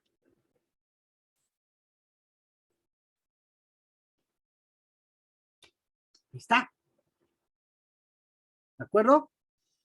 Ya aquí con este cuadro, sé lo que tengo que asegurar, cómo lo voy a hacer, qué actividades voy a cumplir para asegurar la competencia, o sea, para asegurar las capacidades en cada momento de mi experiencia. No todas las capacidades se viven pues durante toda la experiencia. Seguramente pues el cerebro sí lo relaciona, pero ya no somos Dios, ¿no? No entramos ahí. Pero lo que nos toca a nosotros es evidenciar cómo se desarrolla cada capacidad en cada momento, en un momento determinado de la experiencia. Ya que tenemos, efectivamente, por ejemplo, para este primer momento, en este proyecto, teniendo esto, interpreta críticamente fuentes diversas y problematiza situaciones. Tenemos dos capacidades. ¿Ya? Dos capacidades. La priorización es la que va a ordenar la experiencia. ¿Sí? Ya. Vamos a un ejemplo. Profesor, a ver, para mirar el Canvas, por ejemplo aquí, ¿ya? No dirá, profesor, a ver, un ejemplo de un proyecto, ¿no? Que tenga que ver con, por ejemplo, ya. Necesito que los estudiantes, mira, en mi comunidad hay mucha artesanía, hacen bastante artesanía, de hojas, de tejido, huacos, qué sé yo. Sobre todo tejido, ¿no? Huancavelica, los tejidos son hermosos, ¿no? Tiene una particularidad Huancavelica con sus tejidos de alpaca, de oveja, sus colores. Entonces, esta es una oportunidad, profesor, mira. El asunto es que cuando he dialogado con ellos, no sé si manifiestan alguna vergüenza de estos tejidos, de las faldas que utilizan las mamás, ¿no? Que son tejidos borrados, y ellos más prefieren y hay una demanda, pues, ¿no? Ya hay una demanda, hay una confusión, hay una vergüenza que yo voy identificando en él. Entonces hay una necesidad, la necesidad de revalorar los tejidos en mi comunidad. Es la necesidad.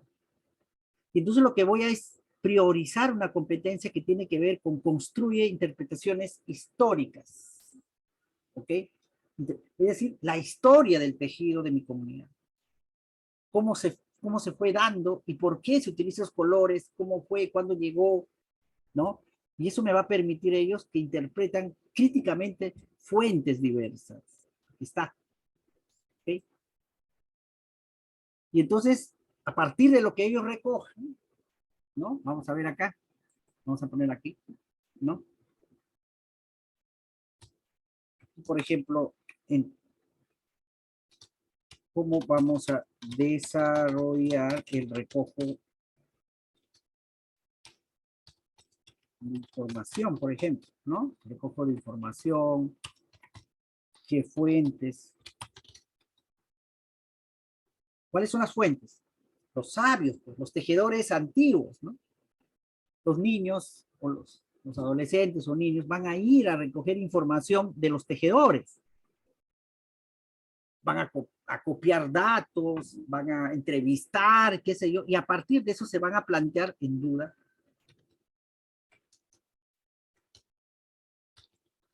por qué las nuevas generaciones no utilizan como vestimenta los tejidos ancestrales. ¿Por qué? Solo los mayores y en la fiesta utilizan, ¿no? ¿Estamos? Y ahí es donde está la duda. ¿Por qué? ¿Por qué tú mismo no lo utilizas? En Quelucas, en Chachapoyas, Amazonas, es una comunidad chiquita. Y en esa comunidad, eh, los padres se visten con tela blanca y con tejido. Y se había dado cuenta el profesor Riquelme, se llama, que los niños se avergonzaban que sus mamás vinieran así. Un niño, y cómo identifica la demanda él, le dijo a la mamá, él escuchó, pero no te vayas a poner el pañuelo, ¿no? Y entonces, efectivamente, cuando entraban a la escuela, las mamás se sacaban el pañuelo para reunirse con el profesor, y el profesor pensaba que era parte de un rito, y no. Era porque no querían avergonzar a sus hijos. Y esa es una demanda. Identificada en los padres, identificada en los niños, identificada en la comunidad en su conjunto. Y el profesor lo que hizo es, ok, identificó la necesidad. Aquí hay una necesidad urgente de revalorar la cultura de la vestimenta. Esa es la necesidad. ¿Y cuál era su prototipo? Y fue muy más allá de lo imaginable. Hizo un taller de tejidos ancestrales. Y además proclamó, en el buen sentido, acordó con los padres que todos los niños vengan no con uniforme, sino vestidos de manera ancestral. Hubo resistencia al principio, pero luego ahora, hoy en día, ahora exportan sus tejidos con los niños, o los niños pues se sienten orgullosos, es casi la única de las comunidades que niños y adultos se visten de manera ancestral, o sea, han recuperado el orgullo. Muchos turistas y el Ministerio de Cultura los ha premiado. Cuando llegué a la escuela, yo pensé que estaba pues hace 50 años, ¿no? ¿Dónde está? Y mira, he retrocedido en el tiempo. No. La escuela tenía un espíritu comunitario ancestral. El profe había logrado reconstruir las heridas ahí. Y entonces el problema de duda y problematiza va a ser eso, que debatan los niños. ¿Por qué? ¿Por qué el jean? ¿Por qué? Y no esto, las faldas bordadas. ¿Por qué? Aquí no es que ella imponerle el uso del vestido, claro que no. Pero de hecho ellos mismos van a querer si argumentan con solidez. Por eso es importante este momento. Y ahí es donde vamos a problematizar situaciones justamente. ¿En base a qué? En base a la interpretación crítica de las fuentes. Vamos a conversar con ellos, ¿no? ¿Qué recogieron? ¿Cómo recogieron? ¿Qué nos sirve? ¿No nos sirve? ¡Wow! Este tejido, estas flores se utiliza solo en mayo. ¡Wow! Este color es así, ya no se utiliza carnero, se utiliza revete de hilado textil, qué sé yo, un debate, pues, y generamos las situaciones y problematización. Y entonces, a partir de eso, mi objetivo nunca lo pierdo, porque es construir interpretaciones históricas.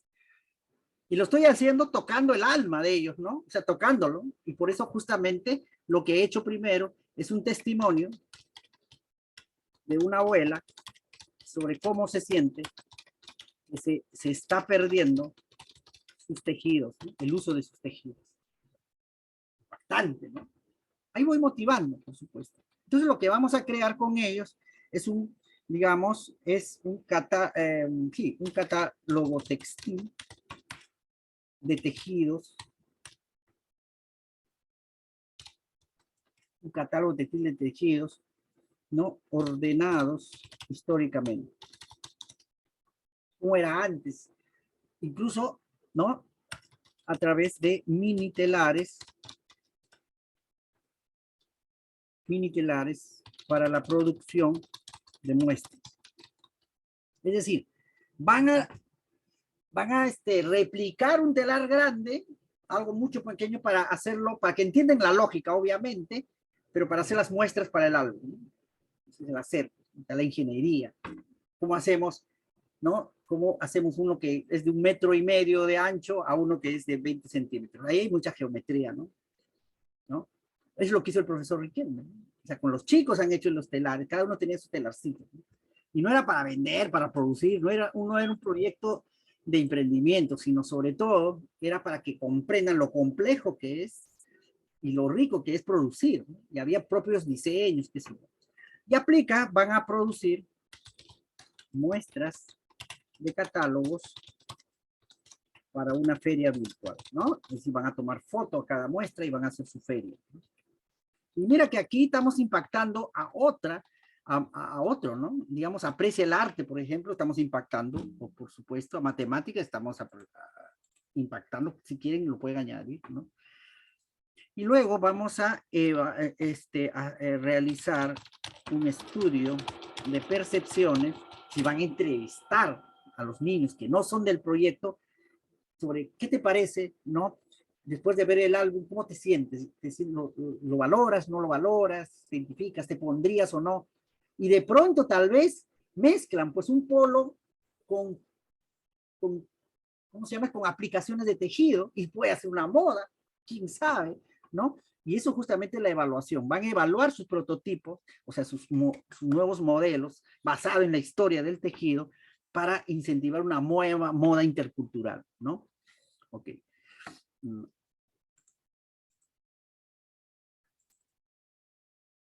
Ya, disculpa. Ya.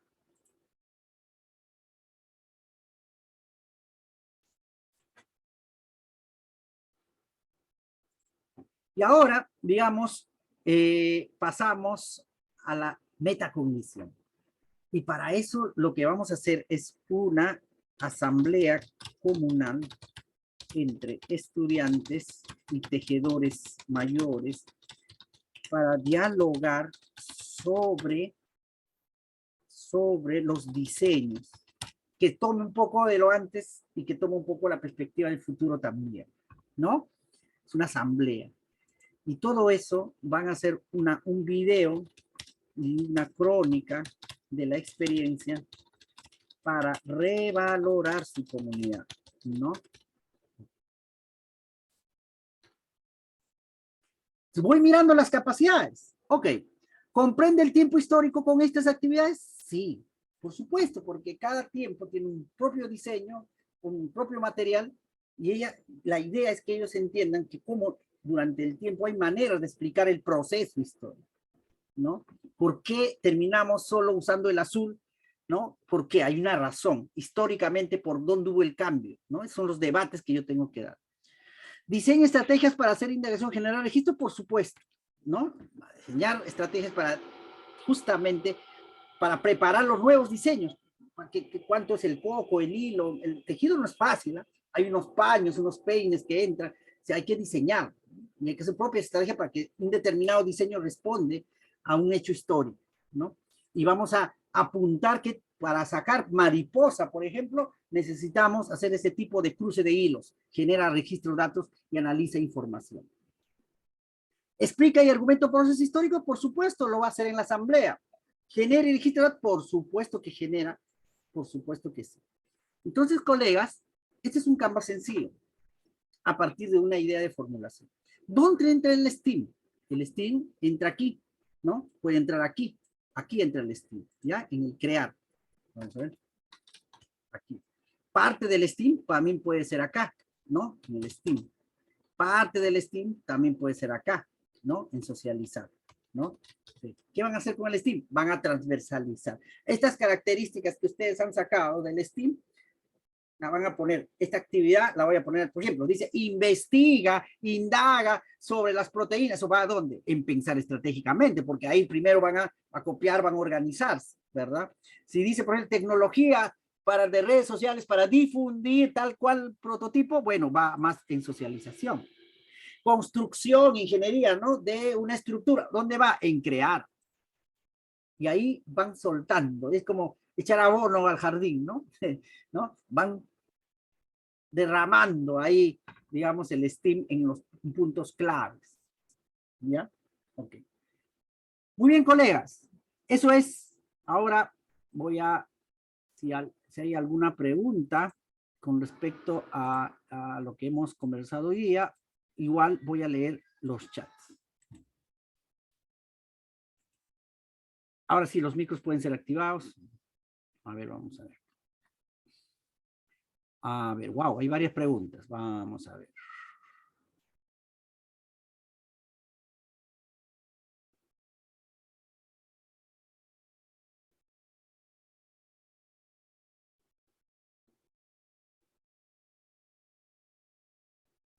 Alex dice, por la naturaleza, los docentes somos innovadores. Me gusta eso, somos en esencia innovadores, por supuesto, ¿no? Ya. Somos tan innovadores que está muy vinculado a la resiliencia.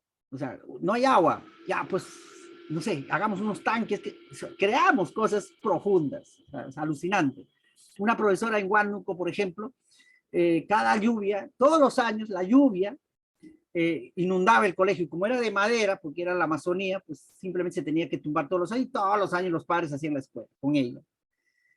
Y un día dije, bueno, ya estoy harto de todos los años empezar a perder materiales y todo eso. Entonces, ¿qué hizo? Convenció, le costó mucho tiempo, pero le convenció a toda la comunidad a trasladarse en una loma, donde no llegue el agua. Y se trasladó para que en la punta hagan el respeto. Eso es una innovación, pues, de otro nivel, ¿no? Pero se puede hacer. Muy bien.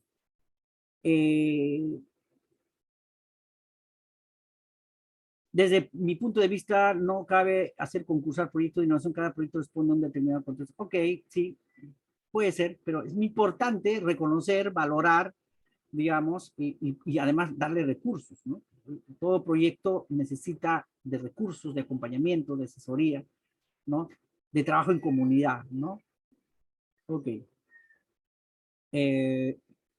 Mi punto de vista es hacer proyectos de innovación para beneficiar el proceso de enseñanza-aprendizaje y mejorar así nuestra labor, por supuesto, ¿no? La idea de los proyectos es fortalecer el, el ser en su conjunto, y eso tiene que ver con el afecto, con la emoción, las competencias, las habilidades, las actitudes y todo eso. Yo no creo que el enfoque por competencia sea lo más pertinente para nuestro país. No hay que confundir competir con competencia. Competir es otra cosa, ¿ya? El enfoque competencia, más que, digamos, más que enfoque como país, es un enfoque mundial. Si tus niños, si tú aspiras que tus niños, digamos, desarrollen investigaciones con otras universidades del mundo o estén en un equipo de alto nivel de investigación de una empresa minera, agrícola o sociológica, si no ha desarrollado competencia va a estar excluido. Lo estás formando solo para que se quede en la chacra, ¿no? Mejor es formarlo para que vaya generando nuevos saberes para que la chacra se convierta en un clúster económico, por ejemplo. Y eso es competencia. De eso hablo, no competir, eso es otra cosa, no hay que confundir, ¿ya? Para reflexionar las competencias es otra de las nuevas ideologías que con un educativo, un proceso neoliberal tendiendo a colocar estudiantes al servicio de las necesidades de la economía, del mercado y no de la educación al servicio del estudiante. Se trata de reducir la educación a la frustración de un alumno económicamente performante. No, nada que ver. Estás confundiendo, digamos, pedagogía con economía, ¿no? Si hay una... Lo más neoliberal que hay es formar estudiantes no críticos y acostumbrados a programas asistencialistas que el modelo neoliberal ha creado, ¿no? Entonces la escuela tiene que liberarse, ¿no? El enfoque de competencias, el enfoque de de estas pedagogías que hablamos, viene desde Paulo Freire, de Moray, que son antineoliberales. Hay que leer un poquito más. La pedagogía crítica, por ejemplo, ¿no? Que son antineoliberales. Es una resistencia al capital, justamente, para hacer de nuestros estudiantes libres, críticos, que se organicen, ¿no? La otra es disciplinar y imponerle una doctrina, un solo pensamiento. Hay que leer un poquito más. Esta relación entre economía, sistema, pedagogía, yo lo he escuchado muchas veces, lo he debatido, lo he estudiado, son muy ligeras, ¿no? Hay que analizar un poquito más. Muy bien. Competencia de soporte, ¿dónde va? Ah, muy bien, buena pregunta, es una pregunta muy técnica, perfecto. El de soporte, por ejemplo, ¿no? El de soporte, a ver, vamos a diferenciar. Cuando yo digo, y eso lo vamos a ver en el taller del jueves, ¿ya? El jueves, ¿no? Sí, el jueves. Todo lo que, cómo vamos a evidenciar y todo. La competencia priorizada, colega, es algo que yo voy a evidenciar. Entonces tiene que estar en mi Canvas, tiene que estar en mi matriz o en mi plan, ¿no? En mi proyecto, en mi formato, como ustedes quieran. Tengo que precisarlo, tengo que decirlo, comprenderlo, el estudiante también. La competencia impactada, no necesariamente, pero sí tendría que estar en un cotejo. Yo voy a cotejar. No lo voy a evidenciar, pero lo voy a cotejar. Yo, desde mi percepción, lo voy a anotar. Y las competencias de soporte, sobre todo en libro campo, ¿no? Libro campo o cotejo sus rúbricas que voy anotando. Por ejemplo, vamos a hacer con este ejemplo, si yo, mi competencia de soporte es lee. A ver, voy a cortar esto. Ya. Por ejemplo, mi competencia que es lee, mi de soporte. Entonces yo voy mirando este ejemplo, digo, ¿en qué momento lee? ¿En qué momento? Van a leer interpretando esto, aquí, van a recoger información y van a leer, ¿no? Y entonces aquí yo puedo incluir una pequeña rúbrica o un pequeño cotejo para evaluar esa competencia, porque la pongo como soporte porque la quiero mirar durante el año, ¿no? Durante el año, durante el mes, qué sé yo, ¿no? ¿Estamos? ¿Puedo ponerlo aquí? No, porque te vas a marear. Si ponemos priorizada y todo, no.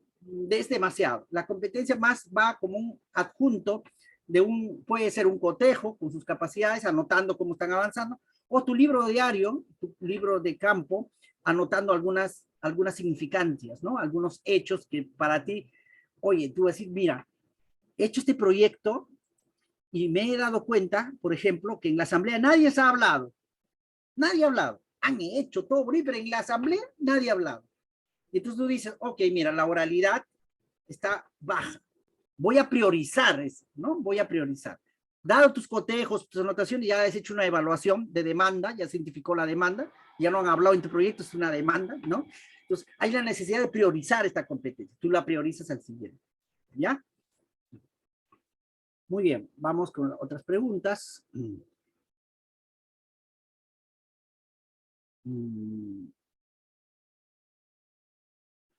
¿Cómo se relacionan las actividades con los desempeños? Muy buena. El día jueves vamos a llegar al desempeño. No te preocupes, ¿ya? No te preocupes, ya no voy a adelantar ahorita, pero para el desempeño es un conjunto de evidencias. Es la gran evidencia el desempeño. La evidencia responde a la actividad, por supuesto. Eso lo vamos a plantear en el siguiente taller exclusivamente sobre evaluación, ¿ya? Muy buena pregunta. ¿Cuáles son los beneficios del enfoque? Es que en las competencias, colegas, no es algo que te da alguien de afuera. No es otro nuevo contenido, no. Nacemos con las competencias. Tú tienes tu capacidad científica instalada, tu capacidad crítica instalada, eres parte, o sea, has nacido con eso, nadie te la da. Lo que tú necesitas es un campo de desarrollo. Ya lo han dicho hasta los clásicos, desde Vygotsky, ya los más antiguos, les encanta hablar de los clásicos, los campos de desarrollo, tanto aproximados, contextuales, que sea, es la que genera el desarrollo de nuestras habilidades, conductas, todo, ¿no? Es de adentro para afuera. Cuando decimos enfoque por competencia, lo que estamos diciendo, basémonos en las competencias que ya tenemos dentro de nosotros, no es que es de afuera para adentro, ¿no? O sea, cuando dices, ¿qué beneficios da? Es como decir, ¿qué beneficio nos da escuchar a los niños? ¿Qué beneficios da confiar en los niños? Eso no puedes decirlo, ¿no? O sea, ¿no? ¿Cuál sería la otra opción? No escucharlos. Que no generen nada, que todos nosotros lo tenemos que hacer, como siempre. Eso efectivamente no resulta, ¿no? Ya en la mayoría de los países del mundo eso ya no resulta. Desde China, la comunista, ¿no? Desde Vietnam, si tú quieres, de Estados Unidos, Europa, todos los sistemas basan esto como central de la educación, ¿no? La autonomía. ¿Cuáles son las relaciones de actividades con las competencias que solo tienen dos capacidades? Ejemplo que es, muy buena pregunta, Gloria. A ver, en el currículo hay por lo menos 4 competencias donde hay 2 capacidades, ¿no? 4 o 3. Y profesor, ¿y ahí cómo hago? ¿No? ¿Cómo hago? Muy buena pregunta, muy buena pregunta. Y entonces, claro, algunas competencias son más, digamos, más anidadas, ¿no? Mucho más profundas en una actividad. Si tienen 2, dependiendo de la capacidad, dependiendo de tu prototipo, por ejemplo, en Explica, que tiene 2, dice comprende y luego viene con que adapta, creo, ¿no? Comprende y adapta, algo así, ¿no? Y entonces comprende, ¿cómo lo vas a desarrollar para que comprende la lógica entre lo natural y todo esto? ¿Cómo lo vas a hacer? ¿Lo vas a hacer en la investigación o lo vas a hacer haciendo? Según tu prototipo. Dice, no, profesor, lo voy a hacer en la investigación. Nosotros vamos a investigar sobre la zanahoria.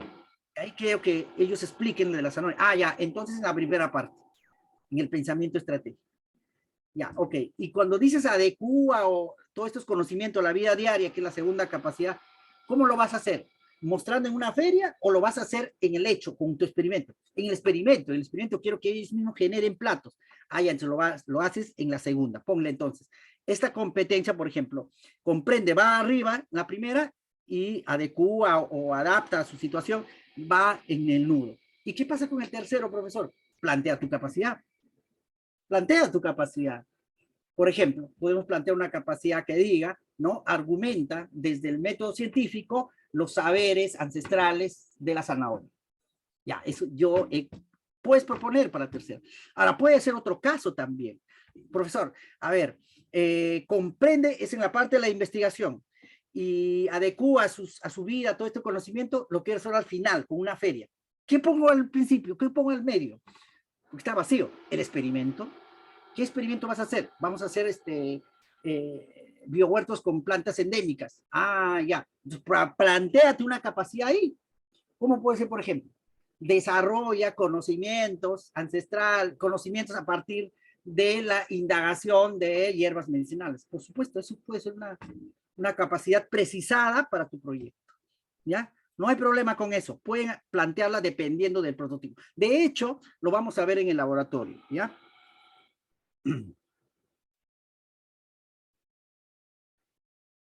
Estoy comprendiendo haciendo uso, pero debería tela de juicio el enfoque por conociendo uso del pensamiento que se debería pues poner en tela de juicio. Sí, yo creo que el enfoque de competencia se puede poner en tela de juicio, pero eso también es decirlo básicamente no al currículum, no a la carrera pública magisterial, no a los currículos por competencia de las universidades. Podemos hacerlo. Si un gobierno dice, no, aquí ya se terminó el enfoque de competencias y lo más bien hacemos como en Bolivia, enfoque por objetivos, enfoque por contenidos, lo podemos hacer, por supuesto, ¿no? Pero hoy en día la ley nos dice que estamos asumiendo un enfoque por competencia. Es la misma discusión del enfoque de género. Hay algunos que no están de acuerdo, hay toda una discusión.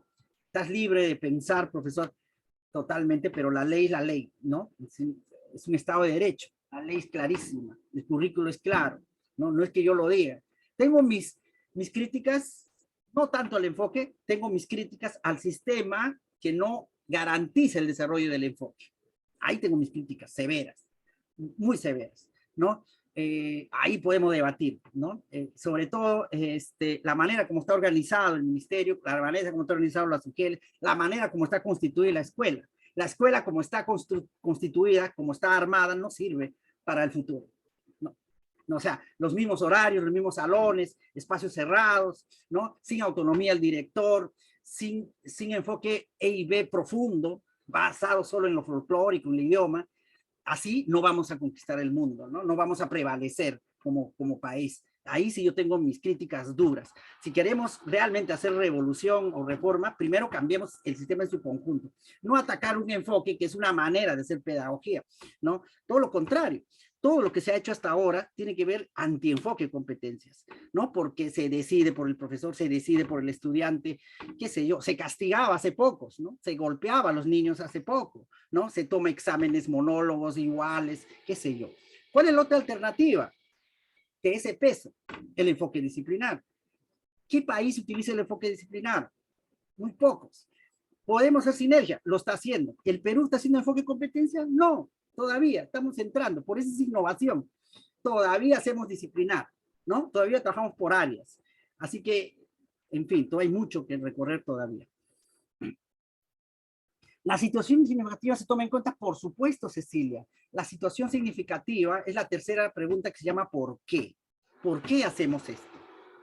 ¿Por qué? ¿Qué sentido tiene hacerlo? Y por eso miramos un problema en concreto que afecta a la vida del estudiante o que tenga significancia para el estudiante, pero también identificamos oportunidades para el estudiante, ¿ya? ¿Podemos empezar por la situación significativa? Sí, claro. Por ejemplo, yo puedo decir que en la escuela existe violencia de autoridades, se han linchado, han capturado al regidor, etcétera, etcétera. Puedo tomar ese hecho, ¿verdad? Como para generar una experiencia de aprendizaje. Pero la pregunta que te tienes que hacer es, ¿qué competencia voy a desarrollar con este hecho?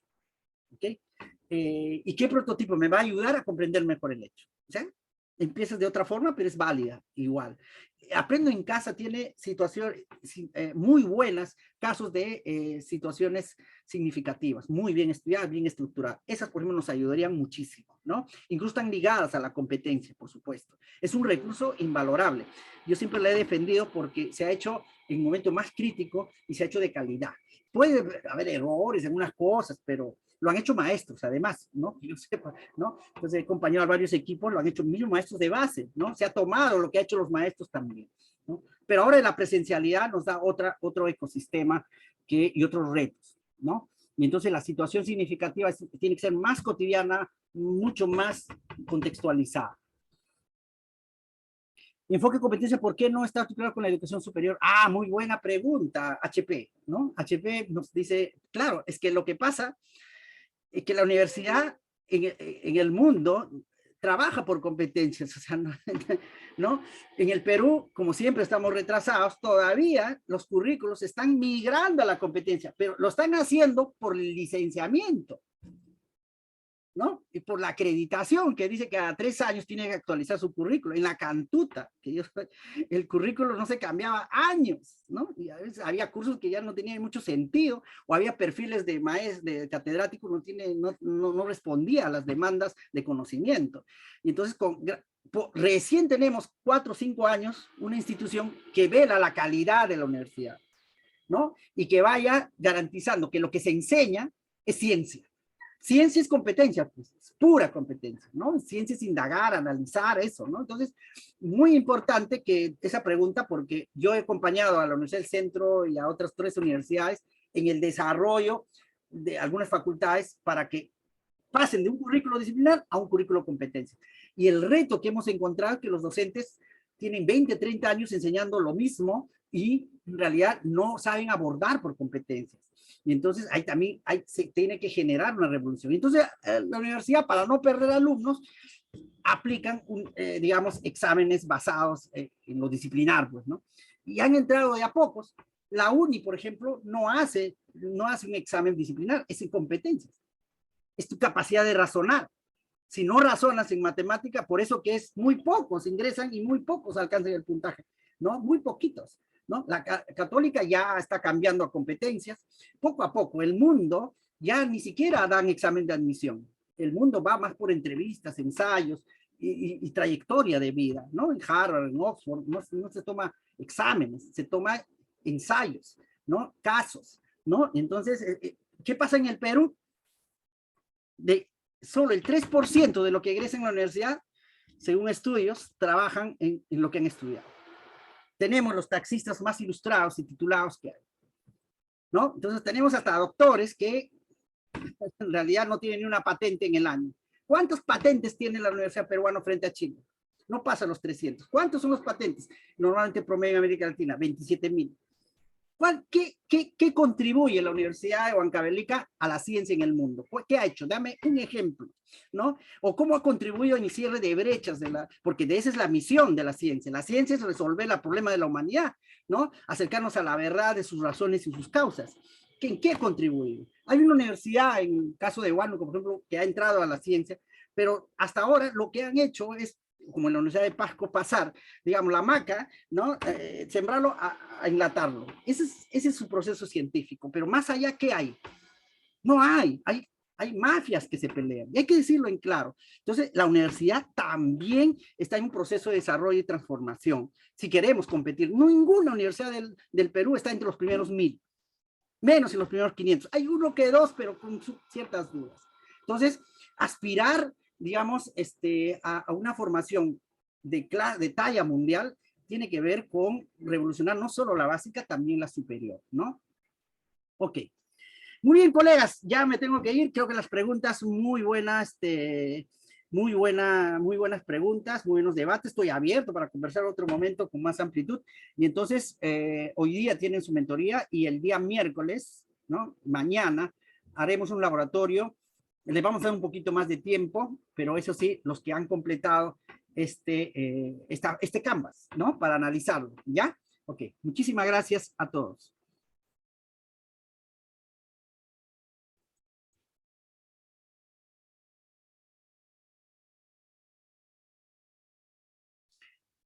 Ay, el audio, sí, un momentito, por favor.